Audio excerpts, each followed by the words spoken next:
Hello, BookTube.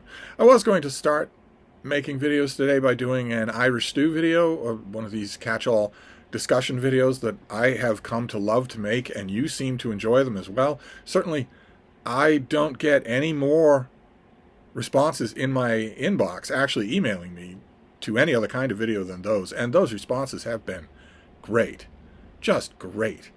Dozens and dozens of you either agreeing with me, especially in the instances where my interpretation of what I'm talking about is pretty much inarguable, and also disagreeing with me in the serious but friendly way that we have here in what I guess I will touchy-feely refer to as this community. I think it's great. I think that kind of discussion is amazing, and it's amazing that it's possible. But given the two news stories that would govern that Irish stew video for both the world and the United States, given how inexorably grim they are, and how it's a peaceful Sunday, it actually snowed a bit here in Boston, I thought it could probably wait. And we can talk about it tomorrow. When there'll be a little more distance, there'll be a few more answers. It won't maybe feel as urgent. Who knows? Maybe it's just for me. Maybe it's just personal that I would rather wait. Let's just wait to talk about depressing stuff until tomorrow, in the bright light of day. So today I thought we would just talk about books. Let's just very consciously retreat into the world of books for one day. So that's what I'm going to do. I'm here in my PMS, my pretentious male study, my little book room, that is slowly, piecemeal transforming into a world of its own, into a parallel world, a little miniature version of the world outside, the world in the rest of Hyde Cottage, and, God forbid, in the outside world. This little book room has always been a haven for me. Everywhere I go, everywhere I've ever lived, I immediately make a space like this. I find the smallest space, or next to something that most of the other people living with me or in that same space would consider unlivable. And I invest it myself and make it a place for my little pre-war bed, and then that bed full of dogs. Although in this particular instance, the one dog in question, there's only one dog. It's one of the only times in my life I've only ever had one dog. And she is tiny. She is smaller than any dog I've ever had. So the bed is not covered in dogs. There's plenty of room there for other dogs. Every time that I've ever lived anywhere, I've made a space like this. And I've made this space for a long time. This space has been the same for a long time. But recently, I guess, I just decided to make it even more cozy, I guess would be the word. And it is largely working, so I'm going to keep doing it. So I'm actually filming in my PMS today, and we're gonna talk about books. We can talk about horror tomorrow. So I want to do another reading update, because it's been so long since I did a reading update. I want to do another reading update. It's been 24 hours since I last talked to you about my reading. In that 24 hours, I have once again done almost nothing but read. Almost nothing. Every once in a blue moon, my little dog has wanted to go outside, or wanted my attention, even. I mean, right now, it's all that she wants, to just be cuddling against my leg as it extends onto the bed. And same thing when we're on the fainting couch in the other room. All she wants to just wedge herself against me, and I'm just fine. But every once in a while, she wants more than that. Every once in a while, she wants to stretch her legs, walk around Hyde Cottage, maybe a belly rub or two, that sort of thing. Or sometimes even go outside, into the outside world. So, but other than that, it's been pretty much nonstop reading. So I've got a lot of reading done, and I've got a lot to talk to you about. So first, we go to the little blue Kindle. And this is Stella Luna here, sharing the frame with me.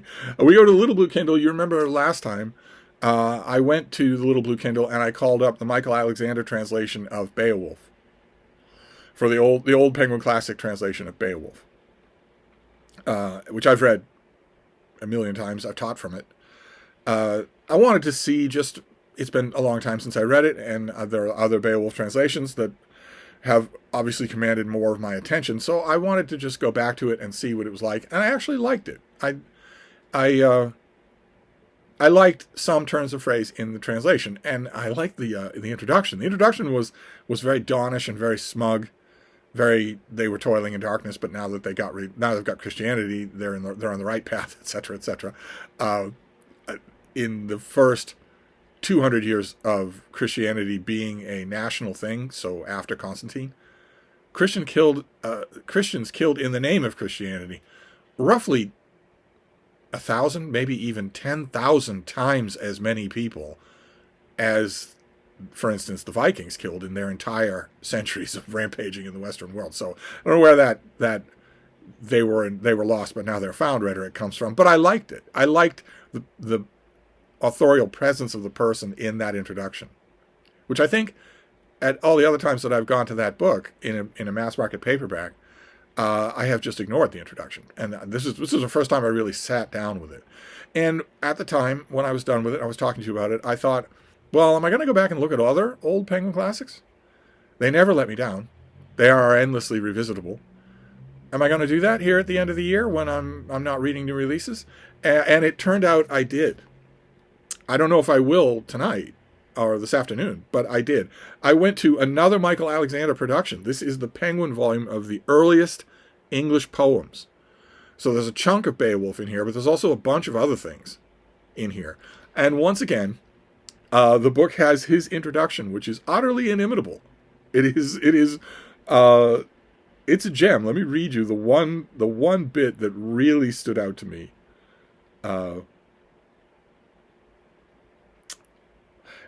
In his introduction, he writes something that some of you who are fans of very old English style Anglo-Saxon literature might object to. I don't know. I don't think Liam's Lyceum watches this channel, but if he did, he might bridle at this, or maybe he wholeheartedly agrees. Alexander writes in his introduction, Anglo-Saxon will never be considered one of the great literatures of the world.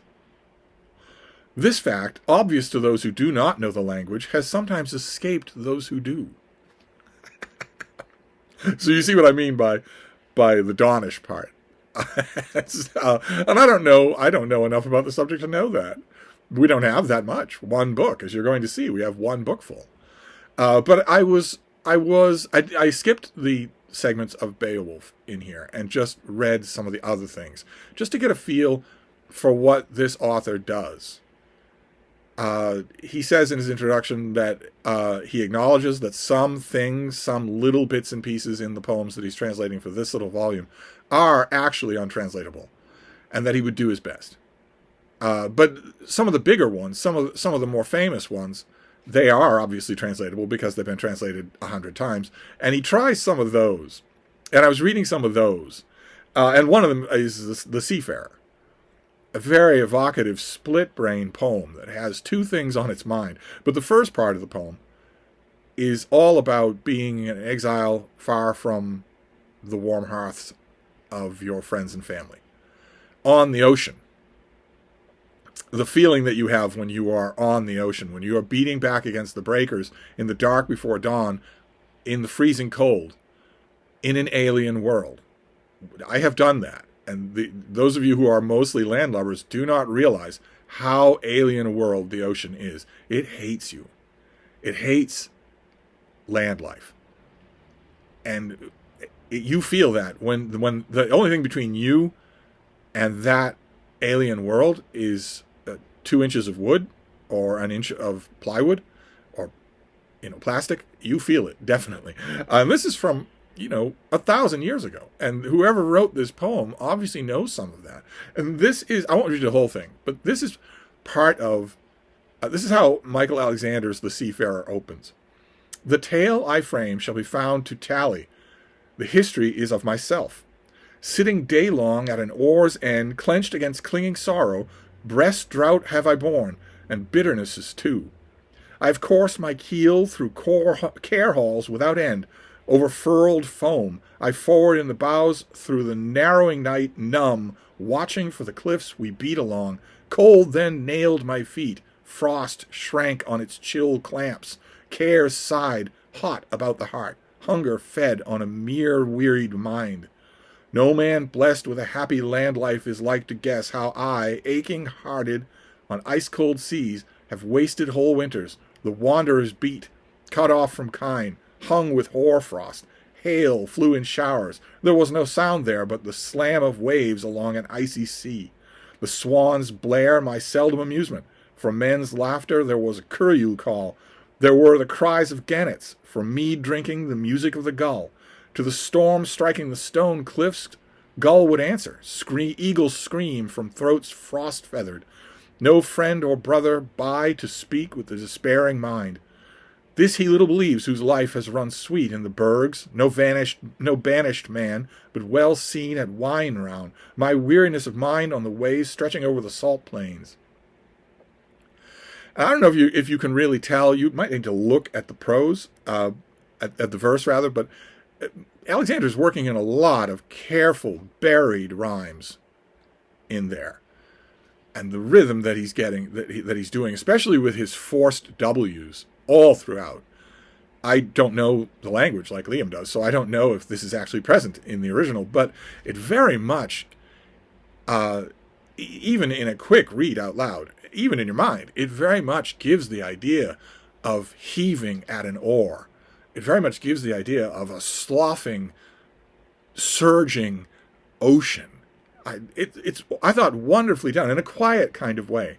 But when I was done with it, I automatically wanted to compare it to something else. And at the moment, this was like at 3 last night, at the moment that I did want to compare it to something else, at that particular moment, Frida had migrated asleep all the way to the pillows at the top of the bed. She was, in fact, behind my head on the pillows and sound asleep, just bonelessly asleep.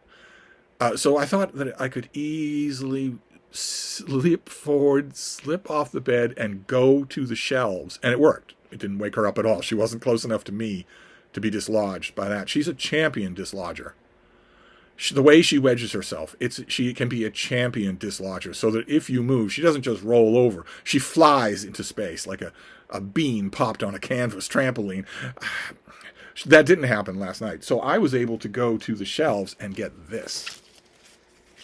The Complete Old English Poems, translated by Craig Williamson, with an introduction by Tom Shippey. This great big thing that I have gone to so many times. There are so many things jammed into this book. And this is everything.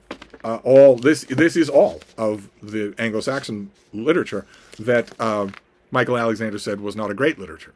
This is the whole body of it, barring another Sutton Hoo ship or barring some Sutton Hoo style discovery where we get a whole tranche of documents that we don't have. And I went to the Seafarer in this book. I've got clips all through this. What is this? James Parker reviewing the Seamus Heaney Beowulf? Or maybe just writing about Beowulf. Oh no! Oh goodness gracious! It was Seamus Heaney who made this. Is the piece with this Beowulf cartoon on it from what is this from? The Nation, The Atlantic. Actually, this is just totally random. It was Seamus Heaney who made a Beowulf nerd out of me. Heaney's 1999 translation/interpretation, some call it Haney Wolf, was a literary landmark and a bestseller. I read it aloud to the mound of my pregnant wife's belly, hoping to inculcate Beowulfian ruggedness into my son in utero. These days I have a geekish preference for Michael Alexander's more musical 1973 version. Oh, isn't that interesting? Okay, well, anyway, this is the Seafarer in this book. And I want to show you Michael Alexander in his Seafarer.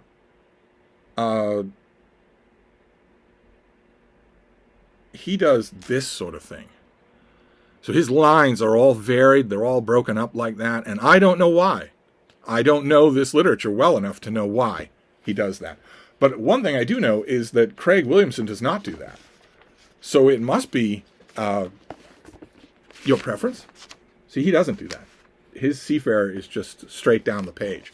I thought we'd read this and see, sorry baby, and see what this is like. Just a bit. I can sing this truth song about myself, of harrowing times and hard traveling, of days of terrible toil. Often I endured bitter heartache on my ship of sorrow, in my hall of care, on the heaving waves. The narrow night watch often held me, anxious and troubled at the ship's prow, as we sailed, tossing close to sea cliffs. My feet were pinched by cold, bound by frost. There's a direct echo. Hunger and longing tortured and tore my sea-weary mind. No man knows who lives on the land in comfort and joy, how I endured suffering and sorrow on the ice-cold sea, through endless winters on the exile's road, cut off from kin, surrounded by icicles. Hail flew in showers. There I heard nothing but the roaring sea, the ice-cold waves, the frozen surf. Sometimes I listened to the swan's song, the curlew's cry, the gannet's call. Okay, remember, in the Michael Alexander, those things are compared to human things. Here they're just listed, right? In the Michael Alexander, here, let's see. In the Michael Alexander translation, the swans blare my seldom amusement. For men's laughter there was curlew call. There were cries of gannets for mead drinking and music of the gull. There are no men mentioned here with these birds in this volume. A seagull singing instead of men laughing. There we go. Music instead of mead hall drinking. Storms battered sea cliffs. The tern answered, icy feathered. Often the eagle screeched back, dew on its wings. Icy feathered. But we had icy throated. Didn't we? We had icy throated. Let's see here. Night thickened, snowflakes. Hail flew in showers. There was no sound there but the slam of waves along an icy sea. The swans blare my seldom amusement. For men's laughter there was a curlew call. There were the cries of gannets. For mead drinking the music of the gull. To the storm striking the stone cliffs, gull would answer. Eagle scream from throats, frost feathered. Okay. That's not the same. A seagull singing instead of men laughing. Music instead of the mead hall drinking. Storms battered sea cliffs. The tern answered, icy feathered. Often the eagle screeched back, dew on its wings. No kinsman was close to guard the heart, to comfort the wretched spirit. The man who lives a joyful life on land, secure in the city, proud and passionate in the company of friends, drinking wine, can never fathom how I wandered weary, sad, and suffering on the long sea road. So I pulled that down off the shelf and I read the whole of The Seafarer on the Kindle, and I read the whole of The Seafarer in that volume. I have to say, I liked the Michael Alexander more. The only question that I have in my mind, of course, is the question that you have whenever you're reading translated literature is, I mean, we've gone over this many times before here on this channel, and I want you to remember it. The key thing, there are two questions. Which do you like more to read, and which is more accurate? And the which do you like more to read definitely comes first. Definitely. Especially in a case like this where Michael Alexander's scholarly bona fides cannot be doubted. So it's not like this is somebody saying, well, here's a more readable version of The Seafarer, but I don't know what I'm doing. Instead, it's two legitimate versions of the same poem. And I like the Michael Alexander more. The other question that comes up is which is more accurate. I would argue that is a question for down the line. The key with translated literature is to fall under its spell, to love it, to start to think about it, maybe try other translations, and then figure out down the line which is closest to the original, or simply learn the original.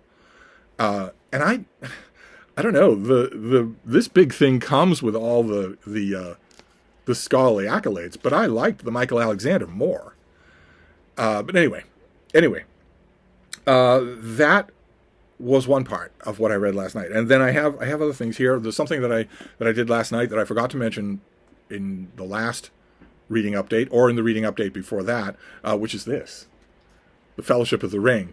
I have been reading The Fellowship of the Ring one chapter a night. I've been intentionally holding myself to that.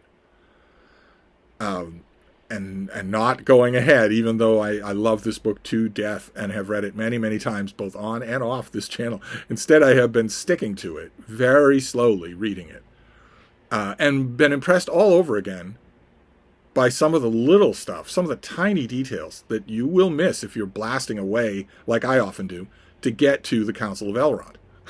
Like the very small but very palpable menace of the Black Riders, who are the main menace in these early chapters. And last night I read The Flight to the Ford, which is the end of book 1, where Aragorn is leading the 4 hobbits, and they know, he has already told them, our best course is to make for Rivendell, and to do that we need to be on the main road for part of the time. We don't have enough food, there isn't enough forage, we'll just have to risk it. We know that we're being hunted, and the road will make that easy. But if we can make it to the ford of the Bruin, then we might have a chance. And they wouldn't have had a chance. A Knife in the Dark, the previous chapter, and the beginning part of The Flight to the Ford make that clear. They wouldn't have had a chance if not for a Deus Ex Machina. They are on the road when they meet Glorfindel, a very old and very powerful elf lord who has been sent out by Elrond to see if he can find these travelers.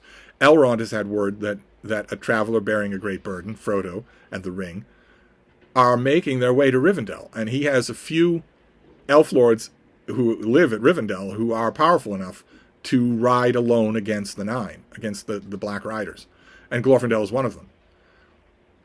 And our heroes happen to meet him on the road. He happens to meet them just before they get to the ford. He lends his horse to Frodo. And he himself is not... Frodo and his friends have already met elves on the road. They meet Gildor, and he's an elf, and he is ethereal, and he sings, and they don't appear to need to sleep, and they travel a lot by sunlight or by nighttime, and they seem very wise and very peaceful. But Glorfindel is something entirely different. He is a being of uncloaked power. His mere touch makes Frodo, who has been wounded, feel better. His mere touch does, before he has applied any medicine. And also at the very end of the Fight to the Ford, when Frodo is fading into the shadow, his wound is making him a wraith, slowly. He looks across the ford, he looks across the river and sees a figure of bright white light. Well, that is Glorfindel, who is not just flesh and blood. And I thought that moment was really, really interesting. I could have stood more of the interaction between Glorfindel and Aragorn. They've obviously known each other all of Aragorn's life. And I wish that we'd got a little more of that. We're told in the narrative that they talk a little in Elvish, but Frodo is fading and the other hobbits don't know Elvish well enough to even guess what they're talking about. And I would have liked to hear some of that. But instead, I just read that chapter and we get to, we get to across the river to the borders of Rivendell. And the riders are swept away by the river, which rises in wrath against them and crushes them and washes them and their steeds into foam that looks like riders on horseback. And that's it. Frodo passes out. So I'm done with book 1. I'm not going to finish all Lord of the Rings, obviously, before I stop reading for this year, but I wanted to mention it because I forgot to mention it last time. And then I mentioned that I read a Joseph Lincoln novel, one of these great lightweight old hardcovers, because Joseph Lincoln I don't think exists in any other way. I don't think he's ever been reprinted. These are stories of old Cape Cod. And I reread another one. This was a very quick reread, Dr. Nye, which I actually had here in the little book room. I'm going to have to make room in here because I want all the Joseph Lincoln that I have to be in here. Because I go back to these things. I've read Dr. Nye 2 or 3 times, and I just loved it. I absolutely loved it. It is a classic Joseph Lincoln story, which is not just about old Cape Cod. It's also about people warming hearts to each other. That's the key here, is that people are warming up to each other. People who are sure that they are ideological enemies are warming up to each other. That happened, for instance, in the last one that I read. The newspaper editor, half the people in town are sure that they are going to hate him. Everyone ends up liking everybody else. And that is wonderful. That, of course, is never true. So not only is Joseph, when he evokes here it's a totally virtuous small town country doctor who has made a promise. He has made a vow that he thought would come to nothing. It's been too long, and it is suddenly back in his life, right across the road. And so he can't not do the honorable thing, but it's something that he wasn't prepared for. It's going to rupture his relationships with the other people in the village. And really, it's a village. It could take place anywhere. It could be Iowa. If you wanted to do something like this for a now vanished but wonderful old Iowa, you could easily do that. There might even be a market for it. But it's not just the vanished Cape Cod. It's also that sense of concord. That there's one old woman in this book that she practically swears on her ancestors' graves that she is never going to reconcile with Dr. Nye or the secret that he represents. So she's never going to do that. They're all looking at the house across the road, and she does. Eventually, she does. I think that might be the real key to why these books were so popular. It wasn't just, remember, Cape Cod is the last vestige of something real and folksy. I think it might be that. How good they feel to read. Anyway, I reread that. That didn't really count. Then I read, for Deadly December, my incel solitary book group, book event for one. I decided that I would overdose on murder mysteries in December and see how many I could read, how much I would overdose, whether or not I'd get sick of them. I've been reading a lot of them, and I haven't got sick of them. But last night I read this thing by Robert Player. Let's Talk of Graves, of Worms, and Epitaphs. The title is from Shakespeare's Richard II. And I don't quite know what I read here. It's first of all, it's told in retrospect by a guy who is the descendant, the son of, or the descendant of the main character in the story. So right away, instantly, the tension of the drama is removed because this is all over with. This all happened a long time ago. The story of an Anglican divine who wants to be pope and his family, and that is the main story of the book. These kinds of ecclesiastical comings and goings and to and fro and whatnot, that is the main thrust of the book. The murder, there is a poisoning, and it looks like the wife is to blame, and you're led to believe that she isn't. Elements in the narrative lead you to believe early on that she is innocent, but she goes to trial, and this was a strange book. I honestly didn't know what I was supposed to be paying attention to. and also the murder, when you get to it, the murder trial, is simply done as a trial. It's done as transcripts. It's not written up except as transcripts. Here's the long speech that this barrister gave. Then the judge interrupts and says this, and they just have their names. And then you're off to the races with what they're talking about. I don't remember a murder mystery that ever did that. And the speeches in court really show what the rhetorical tone that this author is trying to strike here. And I don't know. I don't know how effective it would be to anybody who read this. I'm not sure how effective it was with me. Like for instance, in the trial when the prosecuting attorney is talking to the gentleman of the jury about the widow who's being accused of killing her husband. He says at one point, "I emphasize these points, gentlemen, because in addressing you on behalf of the Crown, I have, with the greatest impartiality, to show how incredible, indeed impossible, is the very idea that a woman of such high birth should sink so low. Alas, it is my duty to show you how great was the fall. I have to show you how, during the 16 years when the prisoner was living as the spouse of Harold Gatsby, she was also living the life of a grossest hypocrisy, posing as a wife and hostess, as a churchwoman of deep piety, as a lady bountiful among her husband's tenants. She claims to have given away to the cottagers over 100 Bibles and prayer books. And yet, gentlemen of the jury, I have to tell you that during the whole of those 16 years, once the honeymoon at Baden was over, Philippa Gatsby refused ever to share her bed with her lawfully wedded husband. As decent Englishmen, I see you recoil in horror. You may well do so. The prisoner is charged with a fair degree of crime, but with a far greater crime than that. But if Gatsby's marriage was childless, then I must ask you, with whom lay the fault? My only object, gentlemen, in this terrible situation is to be scrupulously fair, to give the prisoner the benefit of any shred of doubt that there may be. I only wish that I had been able to find some such thread. Alas, I must tell you that while the prisoner, through all those years, was posing as a devout churchwoman, currying favor with the most eminent divines in the land, she was also indulging in the grossest papistical practices, not excluding fasting, penance, and, just think of it, auricular confession. Intimately and privately with a priest behind locked doors and at an Anglican altar. Practices which must be truly revolting to every Englishman, not least to the 12 staunch Protestants, such as yourself. Gross papistical practices. In other words, she was a Catholic. So even if there's no evidence to convince her of poisoning her husband, surely you've got to lock her up anyway. When I read passages like that, and I have to admit, the first half of the book, before the trial with all the transcripts, it has a lot of stuff in it. It has a lot of different characters in it, a lot of the ecclesiastical stuff.